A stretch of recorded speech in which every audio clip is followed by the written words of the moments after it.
बिस्मिल्लाहिर्रहमानिर्रहीम।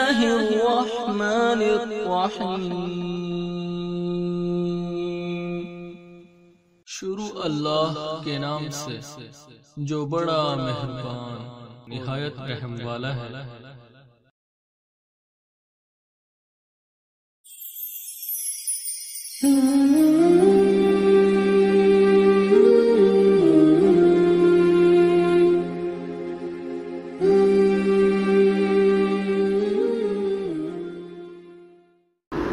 आऊज़ु बिल्लाहि मिनश्शैतानिर्रजीम बिस्मिल्लाहिर्रहमानिर्रहीम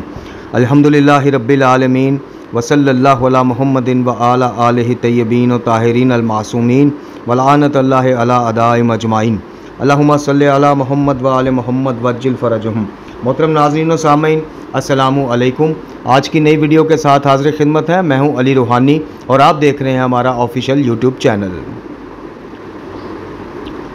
मोहतरम नाज़रीन व सामीन, आज की हमारी वीडियो अकीदा इमामत और इमाम शनासी के उन्वान से जो सीरीज़ हमारी जारी है उसका चौथा हिस्सा आपकी खिदमत में पेश करने जा रहे हैं। गुज़श्ता 3 किस्तों में 3 हिस्सों में हमने मुख्तसरन गुफ्तगू की है अकीदा इमामत और इमाम शनासी के उन्वान से चंद आयात कुरानी, चंद अक़ली और मंतकी दलाइल की रोशनी में। और ये जो हमारे बरादरान के यहाँ नौजवान बच्चे बच्चियों को आजकल सोशल मीडिया के मदद से ये पैगाम दिया जा रहा है कुछ स्कॉलर्स की तरफ से कि जनाब अकीदा इमामत माज़अल्लाह अकीदा ख़त्म नबूवत के ख़िलाफ़ है और अकीदा इमामत रखने वाले इमामत को नबूवत से भी ऊपर का मनसब समझते हैं और अपने वक़्त के इमाम को या गुज़श्ता आइमा को उनके बारे में ऐसे दावे क्लेम करते हैं कि जो अम्बिया के लिए मखसूस हैं, जो सरकार रसालत माब सल्लल्लाहु अलैहि वसल्लम ख़ातिमुल अंबिया, आपके कदमों पे मैं, मेरे माँ बाप, मेरी आल औलाद कुर्बान, कि जी जो उनके लिए मखसूस चीज़ें हैं माज़अल्लाह सुमा माज़अल्लाह शिया जो हैं अपने इमाम के लिए उससे भी बढ़ के चीज़ें। शिया कहते हैं कि जी नबी को एक दफ़ा मेराज हुई तो हमारे इमाम को हर दफ़ा हर रात मेराज होती है या हर हफ्ते होती है। शिया कहते हैं कि जी इमामत जो है वो इमामत पे ईमान जो है वो नबुव्वत पे ईमान के से बड़ा हुआ है या उसके मुतरादिफ है और इसका मुनकर जो है इसको नाम मानने वाला जो है वो पक्का जन्मी है। शिया लोग दुनिया में तकिया करते हैं, इस वजह से खुल कर कहते नहीं, वरना इनकी किताबों में इमामत के जो कायल नहीं है इस तरह से या इमामत को मनसूस मिनल्लाह नहीं मानते या आइमा किस्मत के कायल नहीं है। शिया के नज़रियात उनके बारे में वैसे ही हैं जैसे माज़अल्लाह काफ़िर के बारे में होते हैं या मुशरिक के बारे में होते हैं। तो इन सारी चीज़ों के ऊपर हमने ये सीरीज़ का आगाज़ किया और इस सीरीज़ को हमने कोशिश की कि इसमें पेश की जाने वाली गुफ्तगू ना इतनी सकील हो, ना इतनी गाढ़ी इस्तिलाही और लुग़वी मफ़हूमात के ऊपर मुश्तमिल हो कि इसको सुनने समझने के लिए भी आपको एक डिक्शनरी का सहारा लेना पड़े या आपको कुछ तफासीर अपने सामने रख के बैठ के इसको सुनना पड़े। हमने कोशिश की कि इस सीरीज़ में अपना लबो लहजा, अपने अल्फाज का चुनाव इस तरह से करें कि एक आम फहम बंदा, मुझ हकीर जैसा बंदा भी जो तालीमी मैदान में बहुत पीछे है और अदना सा तालिब इल्म है, वो भी जब वीडियो को प्ले करे तो कुछ ना कुछ उसके पल्ले पड़ता रहे, कुछ ना कुछ उसको समझ पैगाम पहुंचता रहे। इसी ज़िमन हमने पिछले 3 हिस्सों में जनाब इब्राहीम अलैहिस्सलाम की इमामत के बारे में दुआ और अल्लाह ताला का एक इम्तिहान में कामयाबी के बाद उनको इमामत से नवाजना, जनाब तालूत का ज़िक्र कि अल्लाह ताला से दुआ की गई कि अल्लाह ताला उनको मुकर्रर फरमाए एक ऐसा बादशाह जिसकी सरबराही में, जिसकी सरपरस्ती में हम जंग लड़ें, कौम बनी इसराइल का वाक़या। जनाब आदम अलैहिस्सलाम के बारे में अल्लाह रब्बुल इज़्ज़त का ये कहना कि मैं इसको लोगों का खलीफा बनाने जा रहा हूँ ज़मीन पे अपना। और इसी तरह मुख्तलिफ़ उन्वानात से कुरान मजीद फ़ुरक़ान हमीद में जो इमामत का तज़किरा आया है उसकी गुफ्तगू की और चंद अक़ली और मंतकी दलाइल की रोशनी में ये दावत फ़िक्र पेश की कि इमाम या बादज़ नबी खुदा सल्लल्लाहु अलैहि वसल्लम एक हादी और रहबर का, एक पेशवा का अकीदा और ज़रूरत हर मकतबा फ़िक्र में है। इस्लाम से जुड़े हर मकतबा फ़िक्र में एक ऐसी पर्सनालिटी, एक ऐसी शख्सियत बादज़ नबी खुदा सल्लल्लाहु अलैहि वसल्लम, उसके बारे में एक ऐसी शख्सियत मौजूद है कि जो आका करीम सल्लल्लाहु अलैहि वसल्लम की लाई शरीयत मुक़द्दसा के अहकामात की तशरीआत और तौज़ीआत उम्मत तक पहुँचाने का काम सर अंजाम देती है। यही वजह है कि बरादरान के यहाँ आप देखिए कि 4 जो मशहूर फ़िक़हें चल रही हैं, जो आइमा अरबा से मंसूब फ़िक़ा है, हम्बली, मालिकी, शाफ़ी जी, और इसी तरह आप देखें कि इमाम अबू हनीफ़ा को इमाम आज़म कहा जाता है, जनाब शाफ़ई के मानने वाले, उनके बारे में वो चीज़ें क्लेम करते हैं। जनाब इमाम अहमद बिन हम्बल जो हैं वो अपने, और इमाम मालिक के जो हैं वो अपने। तो ये कहीं ना कहीं एक ऐसे मुजद्दद, एक ऐसे इमाम और एक ऐसे ऐसी शख्सियत की ज़रूरत हर मकतबा फ़िक्र ने महसूस की और उनको क्लेम भी किया। तो हमने अपने पिछले 3 हिस्सों में ये कोशिश करते आ रहे हैं कि सबसे पहले तो सुनने वाले जो बच्चे बच्चियां हैं, नौजवान हैं, उनका ये कॉन्सेप्ट क्लियर किया जाए, उनको बताया जाए कि मकतब तशय्यो में इमाम क्या माज़अल्लाह नबी से बड़ा हुआ है? माज़अल्लाह क्या इमाम के बारे में हमारा वही क्लेम है कि जी इन पे भी अल्लाह ताला फरिश्ते भेजता है वही दे के? क्या हम ये वाक़यातन अक़ीदा रखते हैं कि जनाब नबी करीम सल्लल्लाहु अलैहि वसल्लम आका दो जहाँ की तरह हमारे हर इमाम को मेराज होती है और नबी करीम को एक दफ़ा हुई और हमारे इमाम को माज़अल्लाह हर शब जुमा होती है या हर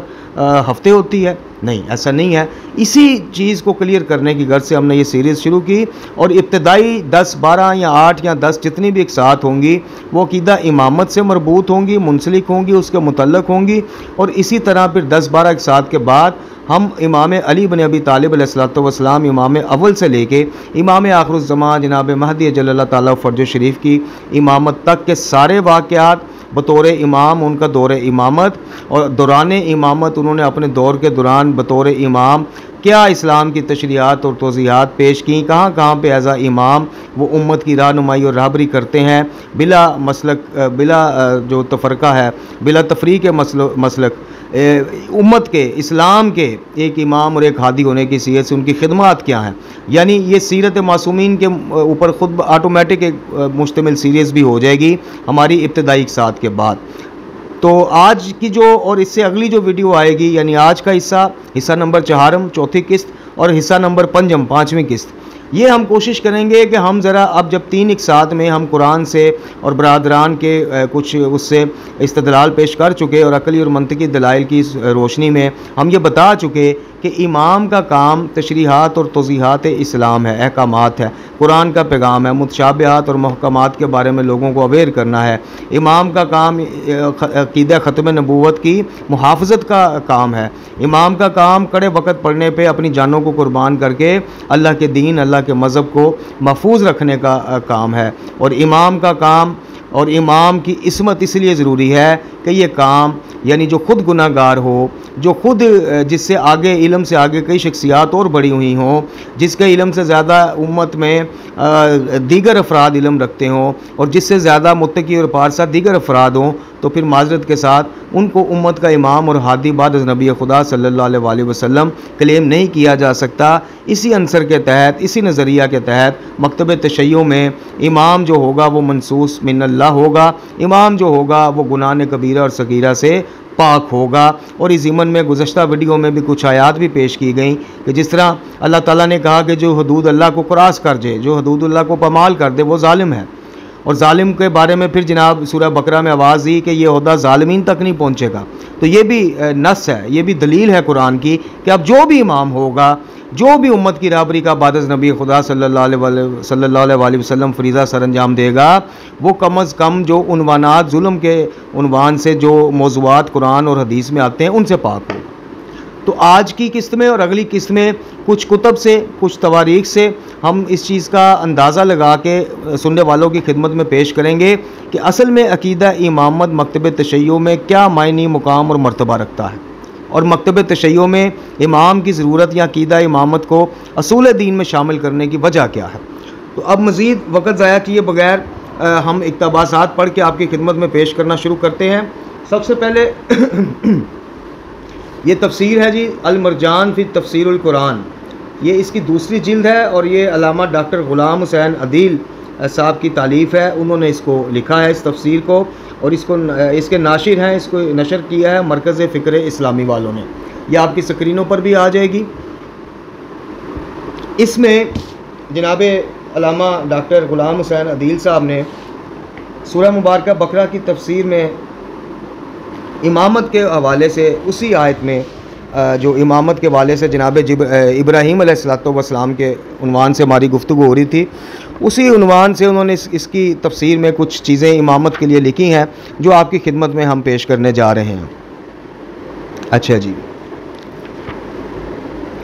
मसला इमामत, ये आपकी स्क्रीनों पर भी आ जाएगा, सफ़ा नंबर है 185। इसमें एक अलग मौजू है, एक चैप्टर है जिसका उन्वान है, जिसकी हाइडिंग है मसला इमामत। इमामत का ओहदा नबूवत और रिसालत के बाद जो है वो हिदायत के लिए, अवाम नास की हिदायत के लिए है, जैसा कि ज़ेर बहस आया मजीद में भी इस पर दलालत कर रही है। जनाब इब्राहीम अलैहिस्सलाम के मतलब के यहूदा इमामत मिलने से पहले यकीनन वो नबी खुदा भी थे, लेकिन जो एक उन्वान रह गया था एक हादी होने की सीयत से, यानी पैगम्बर, रसूल, नबी और उसके बाद इमाम, ये सारे उन्वानात अल्लाह ताला ने जनाब ये एजाज़ात बख्शे जनाब इब्राहीम अलैहिस्सलाम को। इसके बाद वो इसी आयत की ज़ेल में जो गुज़श्ता दर्स में हम कर चुके हैं, कुछ चीज़ें पेश करने के बाद मौला अली अलैहिस्सलाम का खुतबा नंबर 152 से इक़्तिबास पेश करते हैं नाजुल बलागा से, कि जिसमें आप फरमाते हैं कि बिलाशुबा आइमा ताहरीन अल्लाह के मुकर्रर करदा हाकिम हैं और बंदों को अल्लाह की मार्फत दिलाने वाले हैं। यानी इस अब खुतबे के इस इक़्तिबास में मौला कायनात आइमा तहार की जो इमामत का मनसब है, उसके आगे जो मौज़ूआत हैं, जो फ़राइज़ हैं, वो बता रहे हैं कि वो बंदों को अल्लाह की मार्फत दिलाने वाले हैं, जन्नत में पहुंचाने वाले हैं, और जन्नत में वही जाएगा जिसे इनकी मार्फत हो, यानी कम अज़ कम इनकी मार्फत तो रखता हो कि अल्लाह के नबी के बाद ये आइमा तहार और ख़ुद नबी करीम सल्लल्लाहु अलैहि वसल्लम जब बात वाज़िया करके गए हैं, कुरान और अहले मुत्तफ़िक़ अलैह हदीस है, कुरान और अहले बैत से मुतमस्सिक रहने का हुक्म देकर गए हैं, और ये गारंटी दे के गए हैं कि ये दोनों एक दूसरे से हरगिज़ जुदा नहीं होंगे हत्ता के हौज़े कौसर पे मेरे तक पहुँच जाएँ। तो इस ज़िमन मौला फरमा रहे हैं कि जिसे इनकी मार्फत जन्नत में वही जाएगा जिसे इनकी मार्फत हो और वो इसे पहचाने भी, और दोज़ख में यकीनन बिल आकर वो चला जाएगा जो इनके ना हक़ की मार्फत रखता और ना उसे पहचाने, और कम अज़ कम मार्फत का हक़ यह है कि इनसे बुग़्ज़ ना रखा जाए। और इस बात पे दलालत जनाब रसूल करीम सल्लल्लाहु अलैहि वसल्लम से मुंसलिक और वो रवायत जो बिल्कुल जिसका सिलसिला असनाद जो है मोतबर है बरादरान के यहाँ भी और हमारे यहाँ भी, कि जनाब रसूल खुदा सल्लल्लाहु अलैहि वसल्लम ने एक मिसाल देकर फरमाया कि मकाम इब्राहीम, मफ़हूम पेश कर रहा हूँ, मकाम इब्राहीम पे सारी उम्र नमाज़ें पढ़ने वाला, सारी उम्र रोज़े रखने वाला, हज और उम्रे करने वाला जन्नत की खुशबू भी नहीं सूंघ पाएगा अगर उसके दिल में मेरे अहले बैत के हवाले से राई के दाने बराबर भी बुग़्ज़ होगा। तो ये उसी कम अज़ कम जो उनकी मार्फत का हक़ है कि उनसे दुश्मनी ना रखी जाए, उनसे बुग़्ज़ ना रखा जाए। अच्छा जी, इसके बाद कुछ और वही आयात जो हमने पिछले सबक में पेश की, उसी के ऊपर गुफ्तगू करते करते ये मौजू को आगे बढ़ाते हैं। और इसके बाद जनाब इसके सफ़ा नंबर,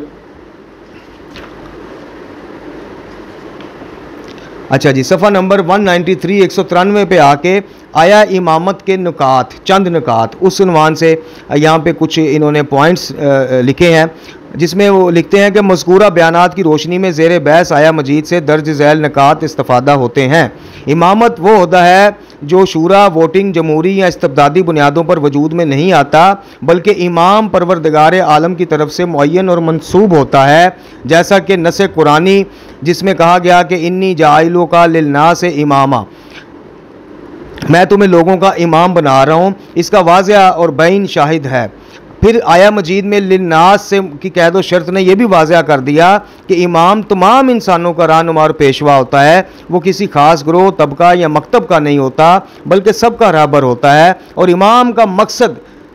हिदायत बशरियत है जी, जिसका, अच्छा, इसके बाद फरमाया कि जिसका माजी और हाल शिर्क से कम अज़ कम पाक होगा वही इमामत पर फाइज़ होगा, और फरमान इलाही के मुताबिक ये ओहदा ज़ालिमों को नहीं मिल सकता, और फिर एक और जगह फरमान इलाही के मुताबिक शिर्क से बड़ा जुल्म कोई नहीं। तो अब जो इमाम होगा, जैसे मैंने अभी गुफ्तगू के आगाज़ में बताया कि जिन चीज़ों को कुरान और हदीस में जुल्म कहा गया है, कम अज़ कम उन जुल्मों से पाक शख्सियत जो है वो ओहदा इमामत के लिए मौजू होगी। ये एक वजह है इस्मत मासूमीन अलैहिस्सलातु वस्सलाम के कायल होने की जी। अच्छा जी, इसके बाद ओहदा इमामत के लिए कई मसाइब और शदाइद से गुजरना पड़ता है। ये इलाही मनसब इम्तिहान में कामयाबी के बगैर मुयस्सर नहीं आ सकता। अच्छा जी, इमाम को मासूम होना इसलिए ज़रूरी है कि ऐसा ना हो कि उम्मत के दीगर अफराद तकवे में और अमाल सालिया में उससे बड़े हुए हों, और जिसको उम्मत की राहबरी का काम सौंपा जाए वो उनसे कमतर हो, और ख़ासकर कुफ्र और शिर्क का मुर्तकिब रहने वाला कभी इमाम हक़ इस तरह से नहीं बन सकता। ये है वजह इमामत के बारे में जो इस्मत क्लेम की जाती है, जिसके ऊपर ख़ुद आयात कुरानी शाहिद है। सूरह मुबारक अहज़ाब की वो आयत शाहिद है जिसमें इनको हर किस्म के रित से पाक करने का अल्लाह ताला ने ऐलान फरमाया और वादा फरमाया। इसी तरह सूरह मुबारक बकरा की वो आयत जिसके झेल में ये गुफ्तगू इन्होंने लिखी सारी कि मेरा ये ओहदा ज़ालिमीन तक नहीं पहुँचेगा। अब जुल्म के जितने उन्वानात हैं, हदूदुल्लाह को क्रॉस करने वाला ज़ालिम, झूठ बोलने वाला ज़ालिम, शराबखोरी करने वाला ज़ालिम, जना करने वाला ज़ालिम, शिरक करने वाला ज़ालिम, लोगों की ज़मीनों पे कब्ज़े करने वाला, लोगों के यतीमों और बेवाओं की ज़मीनों प्लाटों पे कब्ज़े, यानी मैं मिसाल एक मफ़हूम दे के, ये सारे जुल्म के उन्वानात हैं। यतीमों का माल नाहक तरीके से खाने वाला, रिश्तेदारों का, यतीम बहन भाइयों का माल खाने वाला ज़ालिम। तो ये जुल्म का जब कहा गया कि मेरा ओहदा ज़ालिमीन तक नहीं पहुँचेगा, तो मालूम हुआ कि जुल्म के उन्वान से कुरान और हदीस में जितनी चीज़ों को जुल्म कहा गया है, इमाम कम अज़ कम उन चीज़ों से महफूज तो मासूम होगा। ये एक अकली और मंतकी बात है। अब ये बहस अलग है कि वो इमाम है कौन, क्या बाद नबी खुदा सल्लल्लाहु अलैहि वसल्लम भी ये इमामत चलती रही। अब आया मुबारक तो इस तरफ हमें रोशनी दे रही है कि जनाब इब्राहीम अलैहिस्सलाम की दुआ को कबूल फरमाते, अल्लाह पाक ने कबूल फरमाते हुए कहा कि मेरा ये ओहदा ज़ालिमीन तक नहीं पहुँचेगा, यानी तेरी नस्ल में, यानी इसकी तफासिर में मुफस्सिरीन ने लिखा है कि तेरी नस्ल में ये इमामत बाकी तो रहेगी, लेकिन जो आपकी नस्ल में ज़ालिमीन होंगे और ख़ासकर शिरक में जो वो होंगे मुब्तला, उन तक ये नहीं पहुँचेगा। उसके बाद ज़ालिमीन की जो लिस्ट है वो जैसे मैंने अभी कुछ उन्वानात गिनवाए हैं कि कुरान और हदीस की रोशनी में झूठा भी ज़ालिम होता है, यतीमों का माल खाने वाला भी ज़ालिम होता है, माँ बाप का गुस्ताख भी, बेनमाजी भी, मतलब ये सारे ज़ालिमीन की लिस्ट में है। तो अब जो इमाम होगा और ख़ास कर जिसको मौलाए कायनात अफजल समझ कर बाद अपने, यानी नबी खुदा सल्लल्लाहु अलैहि वसल्लम अपने बाद उम्मत से अफजल समझ कर अपने बाद उम्मत का मौला बना कर गए हों और उसके बारे में ये गारंटी दे के गए हों कि हक़ इसके साथ है, ये हक़ के साथ है, उसके बारे में ये गारंटी दी हो कि ये कुरान इसके साथ है, कुरान इसके साथ है, उसके बारे में ये गारंटी दी हो कि तुम दुनिया और आखिरत में मेरे भाई हो, और ये सिर्फ खासा जनाब मौला कायनात को हासिल है, तो अब वो कम अज़ कम इन सारे जुल्मों से, इन सारी कैटेगरी से पाक होगा। और इन जुल्मों से पाक रहने का और पाक होने का नाम ही इस्मत है, मासूमियत है। तो ये चीज़ें हैं। इसके बाद लिखते हैं कि जी रसूल करीम सल्लल्लाहु अलैहि वसल्लम की मुत्तफ़क़ अलैह हदीस के मुताबिक इमाम से कोई ज़माना खाली नहीं रहता।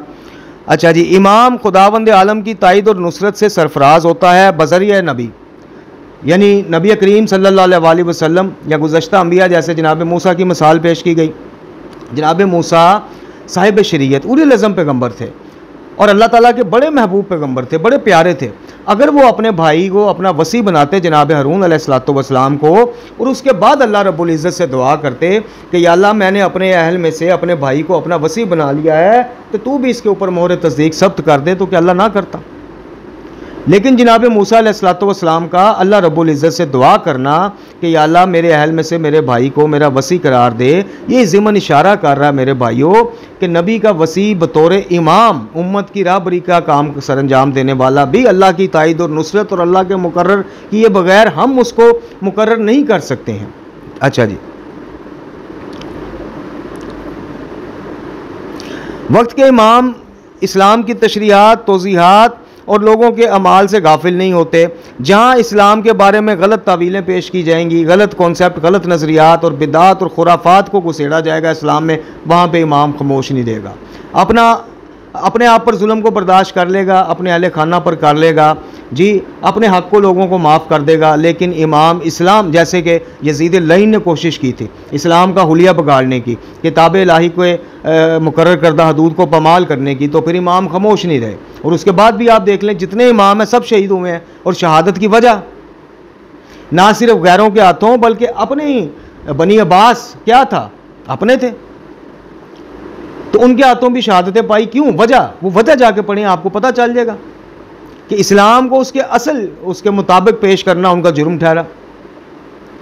हक बात कहना, हक बात को पे कायम रहना, स्टैंड ले जाना, ये उनका जुर्म ठहरा। तो ये है एक बतौर इमाम बादज़ नबी खुदा सल्लल्लाहु अलैहि वसल्लम मनसब इमामत पे फ़ाइज़ शख्सियत, यानी इमाम वक्त के काम और फ़राइज़। इमाम चूँकि नबी खुदा के तवस्सुल से इल्म लदुन्नी से सरफराज होता है, इसलिए वो अमर मुआशर, अमर माद यानी दीन और दुनिया के तमाम अलूम से आगाह होता है। अब ये दावा है, मैंने अर्ज़ की थी कि एक दावा होता है, एक दलील होती है। अब मकतब तशय्यो में अगर दावा इस्मत है कि ये आइमा इत्तहार जो हैं ये गुनाहों से पाक और महफूज थे, मासूम थे। तो अब इसकी दलील ये है कि उनका बदतरीन कोई दुश्मन भी इनको खुदा न खास्ता कभी कोई ऐसी रवायत आपको नहीं मिलेगी कि इनको खुदा न खास्ता किसी अमर हराम में मुलव्वस पाया देखा गया हो, कभी इनको आजिज़ देखा गया हो। बड़े बड़े दरबारों में मुनाजरे हुए इनके एथियस्ट के साथ, मुल्हिदों के साथ, बदअकीदा लोगों के साथ। कभी इन्होंने कहा हो कि हम पढ़ के बताएंगे, पूछ के बताएंगे, सोच के बताएंगे, नहीं। अपनी यानी इबादत नबी खुदा सल्लल्लाहु अलैहि वसल्लम बाकी उम्मत से अपने दौर का हर इमाम आलम होता है। आलम यानी अलिफ एन लाम मीम, सबसे ज़्यादा जानने वाला और गुनाहों से बचा हुआ होता है। अब ये हैं दावे। अब इनके रद्द में जो दलील पेश की जाएगी वो तो ज़ाहिर है कि वो फिर दलील खुद तय करेगी कि हाँ जी ये दावा गलत है जी, फ़लाँ जगह ये इल्म लदुनी इनको नबी पाक के वसीले से मिला होता तो ये फ़लाँ जगह आजिज़ क्यों होते, दिखाएं कहाँ आजिज़ हुए जी। ये अगर इसमत पे फाइज थे तो फ़लाँ जगह ये खुदा न खास्ता गुनाह कबीरा सगीरा की महफ़िलों में या इस तरह के माज़अल्लाह ये मुलव्वस क्यों होते, दिखाएं कहाँ मुलव्वस पाए गए। तो वो दावा है, ये दलाइल है।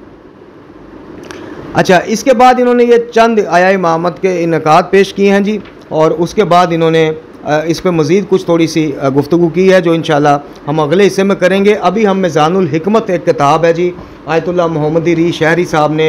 ये मेरा ख्याल है टोटल 10 जिल्दों पे है और मुझ अकीर के पास अभी 10 जिल्दें तो मुकम्मल नहीं हैं, लेकिन अच्छा इसकी एक और ख़ुसूसियत है, ये भी आप देख लीजिए। ये मिज़ानुल हिकमत में आयतुल्लाह मोहम्मदी री शहरी अल्लाह मुकामहू ने वो तमाम अहादीस को इकट्ठा किया है जो तमाम मकतब इस्लाम के मकातिब में मौजूद है। ऐसा नहीं है कि सिर्फ शिया की कुतुब अरबा से इन्होंने अहादीस को लिया, नहीं, बरादरान के यहाँ से भी इन्होंने लिया। और तकरीबन इसकी जितनी भी अहादीस हैं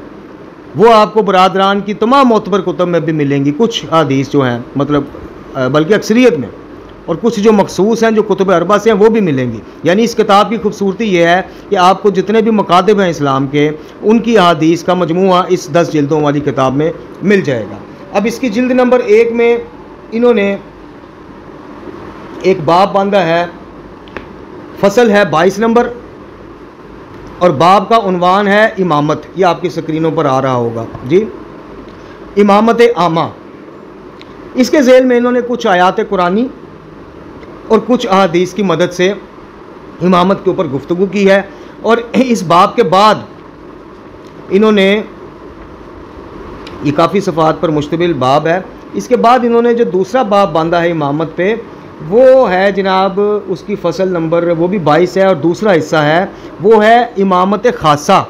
और ये भी आपके स्क्रीनों पर आ रहा होगा। इसमें उन्होंने जो पहला मौजू सेलेक्ट किया है वो इमाम का इंतखाब। अब यहाँ से इंशाल्लाह बात मज़ीद वाज़ह हो जाएगी। आज और अगली सीरीज़, अगली किस्त जो है वो हमने जैसे कि बताया इसी ज़िमन में रखी है कि भाई मकतब तशय्यो की भी तो अकाबरीन की किताबें पढ़ी जाएँ, पूछा जाए कि अकीदा इमामत के बारे में खुद आइमा तहार के क्या नज़रियात हैं। तो मकतब के अकाबरीन अकीदा इमामत को असूल दीन में डालने की वजह क्या बयान करते हैं। अब इमामत आमा का जो बाब है उसका आगाज़ कुरान मजीद फ़ुरक़ान हमीद में सूरह फ़ुरक़ान की आयत नंबर 74 से हो रहा है। और जो लोग हमसे अर्ज़ किया करते हैं कि परवरदिगार हमें बीवियों और औलाद की तरफ से आंखों की ठंडक अता फरमा और हमको परहेज़गारों का इमाम और पेशवा बना। अब ये जो लोग कहते हैं कि जी इमामत कौन सा होता है, इमाम क्या होता है, कुरान में दिखाएं। अब कुरान में तो मेरे अजीज़ों जा बजा मौजूद है, जगह जगह मौजूद है। हमें नज़र ना आए, हम यहाँ उस तरह मुतवज्जे ना होना चाहें तो इसमें अब क्या कहा जा सकता है। बहरहाल इसमें मौला कायनात का एक खुतबा जो पहले भी पेश किया गया, उसके बाद वो लिखते हैं इमामत दीन की तकमील है। इसमें सूरह मुबारक माइदा की आयत नंबर 3 वही कि आज मैंने तुम्हारे लिए तुम्हारे दीन को कामिल कर दिया, तुम पर अपनी नेमत पूरी कर दी और तुम्हारे लिए दीन इस्लाम को पसंद किया। खुदावंद आलम ने, ये आयत के बाद लिखते हैं कि खुदावंद आलम ने हुज्जतुल वदा के मौके पर पैगम्बर अकरम सल्लल्लाहु अलैहि वसल्लम की आखिरी उम्र में ये आयत को नाज़िल फरमाया। पस इमामत दीन की तकमील का हिस्सा बन गई या मौजू बन गई। ये इमाम रज़ा अलैहिस्सलाम से मंसूब एक हदीस उन्होंने नकल की है। अच्छा, इसमें उन्होंने जो हदीस के हवाले हैं वो हर जिल्द के एंड पे उन्होंने वो किए हैं। यहाँ पे उन्होंने मुख्तसरन सिर्फ हाशिया बांधा है, नंबर बताए हैं। अच्छा, फिर कहते हैं कि जी एक फ़रीज़ा दूसरे फ़रीज़े के बाद नाजिल होता है, लेकिन फ़लायत का फ़रीज़ा ऐसा आखिरी था कि इसके बाद फिर कोई और फ़रीज़ा यानी अकामात के उन्वान से फिर और कोई नया हुक्म या कोई नया फ़र्ज़ अल्लाह ताला की तरफ से उम्मत पे नाजिल नहीं किया गया। और ये गो कि ऐसा था कि यह आखिरी फ़रीज़े के तौर पे रहा और अब कोई फ़रीज़ा बाकी ना रह गया। इसके बाद हदीस शरीफ गदीर पे और कुछ गुफ्तगू करने के बाद फिर आगे आते हैं इमामत इस्लाम की बुनियाद है, यानी बाद अज़ नबी खुदा सल्लल्लाहु अलैहि वसल्लम, चूँकि शरीयत मुक़द्दसा ने क़यामत तक चलना है, आका करीम की शरीयत क़यामत तक चलने वाली है, आका करीम आखिरी नबी हैं, आपके बाद नबूवत का बाब बंद है। हर किस्म का जो दावा नबूवत करे जो जी वो उम्मती नबी तो फलाना वो कज़ाब है, दज्जाल है, वो झूठा है, वो रामी है, वो काफिर है, दीन इस्लाम से निकला हुआ है। तो इसलिए अब कोई ऐसी शख्सियत बाद अज़ नबी खुदा, कोई ऐसा मनसब, कोई ऐसी शख्सियत होनी चाहिए हर दौर में कि जो दीन इस्लाम को उसके असल के मुताबिक लोगों के सामने पेश कर सके, उसकी मुहाफ़ज़त कर सके, उसकी तशरीयात और तौज़ियात पेश कर सके। इसकी बुनियाद के ऊपर कहा गया कि इमामत इस्लाम की बुनियाद है। अब बात थोड़ी सी आप पर वाज़ह हुई होगी। अच्छा जी, इसके बाद वो कहते हैं कि मकतब तशय्यो के मुताबिक इमाम बाकर अलैहिस्सलाम, इमाम रज़ा अलैहिस्सलाम और दीगर आइमा से एक मुतवातर हदीस हमें मिलती है कि इस्लाम की बुनियाद 5 चीज़ों पर है, नमाज, ज़कात, रोज़ा, हज और वलायत। लेकिन जिस कदर वलायत आले मोहम्मद अलैहिस्सलाम के बारे में ताकीद की गई है, इतनी शायद किसी और के बारे में नहीं की गई। और इसकी वजह यह है, अब इसकी लॉजिक सुन लें। अब ये यहाँ पे भी एक सवाल लो जी, देखिए नमाज रोज़े को पीछे कर दिया, अपना कीदा इमामत नहीं। अब उसका लॉजिक सुने। उसकी वजह यह है कि नमाज, रोज़ा, हज, ज़कात और दीगर अहकामात इस्लामी को उम्मत के सामने खोल खोल कर बाद अज़ नबी खुदा बयान भी वली करेगा, इमाम करेगा। ये है उसका लॉजिक। यानी इमाम से दीन सीखो, वली से सीखो, उसके अहल से सीखो। वो फ़िरका बंदियों से बालातर होकर आपको दीन बताएगा। क्या चलें, मैं यहाँ पर सवाल करता हूँ अपने सुनने वाले बरादरान से, गैर शिया भाइयों से और बहनों से। आइमा तहार में से 3 शख्सियात ऐसी हैं कि जिनको दरस व तदरीस और मदरसा और उलूम इस्लामिया को दुनिया के गोशे गोशे तक पहुँचाने का अज़ाज़ हासिल है। वैसे तो मौला कायनात अली इब्न अबी तालिब अलैहिस्सलाम के क्या कहने, बाब मदीनतुल इल्म, लेकिन ये 3 शख्सियात ऐसी हैं कि जब उम्मत में तहकीक पर काम हो रहा था, फ़िक़्ह मुख्तलिफ मुरतब की जा रही थी, तो इन 3 शख्सियात की बात करना ज़रूरी है, जिनमें सबसे पहले सैयदुल साजिदीन इमाम अली ज़ैनुल आबिदीन अलैहिस्सलाम, दूसरे नंबर पे इमाम मोहम्मद बाकर अलैहिस्सलाम, तीसरे नंबर पे इमाम जाफ़र सादिक़ अलैहिस्सलाम। मेरा अपने सुन्नी बहन भाई, देवबंदी अहले हदीस हमारे बहन भाई हैं, कलमा गो भाई हैं, मुसलमान हैं अल्हम्दुलिल्लाह। मेरा उनसे सवाल है कि क्या इन 3 इमामों के दरूस से फैज़ याब होने वाले सारे शागिर्दान सिर्फ शिया थे? अगर थे तो फिर इमाम अबू हनीफ़ा को इनका शागिर्द आप कैसे साबित करते हैं? दीगर आइमा अरबा जो हैं उनके जो सिलसिला इन तक पहुँचते हैं कस्बे फैज़ के, वो कैसे साबित होते हैं? और अगर ऐसा नहीं है तो फिर ये बात हो गई ना कि बुनियाद हैं वो, यानी कि जिनके शागिर्दों ने आगे पूरे पूरे मकतब खड़ा कर दिए, पूरी फ़िक़्ह माशाल्लाह मुरतब कर दी, इतने अहल और काबिल शागिर्द उन दरसगाहों से निकले, वो इमाम खुद फिर बामुताबिक फ़रमान मुस्तफ़ा सल्लल्लाहु अलैहि वसल्लम कि आले मोहम्मद से आगे बढ़ जाने वाले को पीछे आकर उनसे मिलना है, जिसको मौला कायनात ने भी नकल किया नाजुल बलागा में, तो पीछे रह जाने वालों को आगे आकर इनसे मिलना है, ये नुक्ता इत्तदाल है। तो फिर ये साबित हो गया ना कि जिनके मदरसों से, जिनकी सोबतों से पूरी फ़िक़्ह मुरतब करने वाले आइमा तैयार होते हैं जी, और उनके शागिर्दगी पर ऐसा फ़ख्र करते हैं कि जनाब नोमान बिन साबित जो हैं इमाम अबू हनीफ़ा, वो ये कहते हैं कि अगर मेरी उम्र के वो 2 साल जो इमाम जाफ़र सादिक़ अलैहिस्सलाम की शागिर्दी में मैंने लगाए हैं, अगर वो ना होते तो मेरी पूरी उम्र ही ज़ाया थी। तो फिर ऐसे इमामों के बारे में कैसा इख्तिलाफ मेरे भाई? तो इसके बाद वो लिखते हैं कि बाद नबी खुदा इमामत हर अच्छाई की जड़ है, इमामत अल्लाह ताला की तरफ से मुअय्यन है, उम्मत का निज़ाम है। इस बाबत उन्होंने बहुत सारी अहादीस को नकल किया, लेकिन जो हमारा असल मौजू बहस होगा वो इमामत खासा होगा, इमाम का इंतखाब, उसकी इस्मत के बारे में वो अहादीस, और इस बारे में आइमा अहले बैत ने खुद क्या क्या फ़रामीन बताए हैं, वो हमारा असल मौजू बहस होगा इस मिज़ानुल हिकमत नामी किताब में। उसके बाद किताब अल मौजमुल कबीर जो अल्लामा आयतुल उज़्मा आसिफ मौसनी अला मुकामा ने लिखी, उसमें यानी वो किताब है जिसमें कुतुब अरबा और दीगर कुतुब से सहीहुल इस्नाद हदीस को नकल किया गया है। तो उसमें एक हदीस आपको एक हदीस की तफसीर बताएंगे कि जिसमें इमाम जाफ़र सादिक़ अलैहिस्सलाम अपने एक साहबी को बता रहे हैं कि आइमा अहले बैत में से हर वक्त आले मोहम्मद में से एक शख्सियत ऐसी हर दौर में रहेगी कि जो इस्लाम में दाखिल होने वाली बिदात को काट काट के बाहर फेंकती जाएगी और सुन्नत को लोगों तक पहुंचाती जाएगी। इसकी झेल में आयतुल्ला आसिफ मौसनी ने इमामत का इस बात भी साबित किया है और बताया है कि आले मोहम्मद अलैहिस्सलाम के नज़दीक खुद अक़ीदा इमामत की क्या तस्वीर। तो इंशाल्लाह अब अगले हिस्से में हम मज़ीद इसके ऊपर कुछ गुफ्तगू करेंगे, उसके बाद फिर हम बरादरान की तरफ रुजू करेंगे। और जैसा कि मैंने अपनी पहली या दूसरी किस्त में कुछ बरादरान की कुतुब दिखाई थी जो कि आइमा अहले बैत की खिदमात और बतौर इमाम जो बरादरान में उनकी इमामत के कायल हैं, बेशक वो मनसूस मिनल्लाह ना माने और मासूम अनल ख़ता ना माने, लेकिन वो महफूज अनल ख़ता ज़रूर मानते हैं। उनका तारफ़ भी पेश किया जाएगा, इक़्तिबासात पेश किए जाएंगे। और फिर जब ये 12-14 या जितनी भी अल्लाह जाने कितनी एक साथ होती हैं, जब ये अकीदा इमामत के उन्वान से हम कुछ रोशनी डालने में कामयाब हो जाएंगे तो फिर इमाम अव्वल से इमाम आखिर तक उनकी सीरत और किरदार को लेके वो 14 किस्तें इंशाअल्लाह अलहदा से तैयार होंगी, ताकि आइमा का तारफ़ भी लोगों तक पहुँचा जाए कि भी बतौर इमाम उन्होंने काम क्या क्या किए थे या किस मकसद के लिए अकीदा इमामत या मनसब इमामत है। दुआ है परवरदिगार से कि मकतब की और तौहीद की नौकरी को कबूल फरमाए और इसके लिए हमारी तौफ़ीक़ात, हिम्मत और सेहत में इजाफ़ा फरमाए। हमें कुरान व अहले बैत से मुतमस्सक रखे और उनकी तलीमात रूहानियाँ पढ़ने, समझने और उन पर अमल करने की तौफ़ीक़ अता फरमाए। ला हौला वला कुव्वता इल्ला बिल्लाहिल अलीयुल अज़ीम व सल्लल्लाहु अला मुहम्मदिन व आला आलिहि तय्यबीन व ताहिरीन।